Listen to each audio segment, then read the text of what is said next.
कहिले चाहिँ यो देशमा भनेर दारा किटेर एउटा खरे खोलामा झलुङ्गे पुल थाप्यो भने त्यो झलुङ्गे पुल हेर्न जानलाई भिड हुन्छ, त्यतिकै हुन्छ।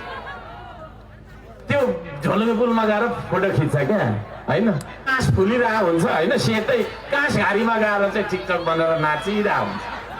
हतार बन्द गरिदिइहाल्ने। फेसबुक पनि हेरेको छैन। सबभन्दा पिर त मलाई परिराखेको थियो। दिनमा 20 वटा जति लेख्छु नि त। पुराना दलहरूले गर्दाखेरि हाम्रो देशको ठुल्ठुला सम्पदाहरू जलेर गयो, है?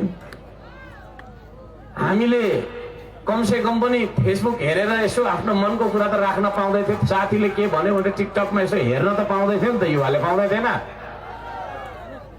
ठुलो कुरा चाहिँदैन क्या नेपालीले रमाउनुलाई। म छक्क पर्छु, है? एउटा खरे खोलामा झलुङ्गे पुल थाप्यो भने त्यो झलुङ्गे पुल हेर्न जानलाई भिड हुन्छ, त्यतिकै हुन्छ। त्यो झलुङ्गे पुलमा गएर फोटो खिच्छ क्या, होइन? केही चाहिँदैन, फुलबारी पनि चाहिँदैन, काँस फुलिरहेको हुन्छ, होइन? सेतै काँस घारीमा गएर चाहिँ टिकटक बनाएर नाचिरहेको हुन्छ। अनि हाम्रा छोराछोरी, हाम्रा नाति नातिनी, हाम्रा चाहिने भाइ भतिजा, हाम्रा जेन्जी पुस्ता रमाउँदाखेरि के बिग्रियो र?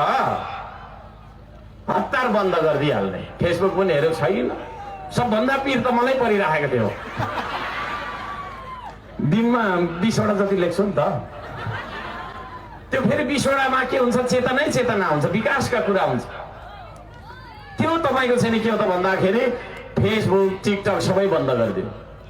तपाईँ बोल्न पनि नपाउने, म बोल्न पनि नपाउने। विदेशीले यसो चाहिँ फोन गरेर यसो लाइभमा हेर्थ्यो, होइन? आफ्नो श्रीमती, आफ्नो छोराछोरी, आफ्नो श्रीमान लगायतका मान्छेहरूलाई टाढा साथी त्यो पनि सबै बन्द गर्यो।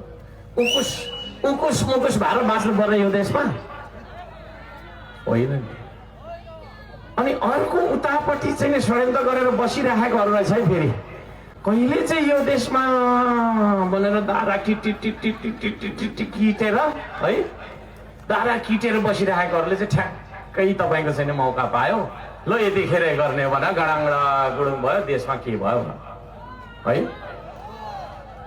मिसन 84 भनेर हिँडेको मान्छेहरू के को मिसन 84? हप्ता न हप्ता चुनावको लागि हिँड्नुपर्ने भयो।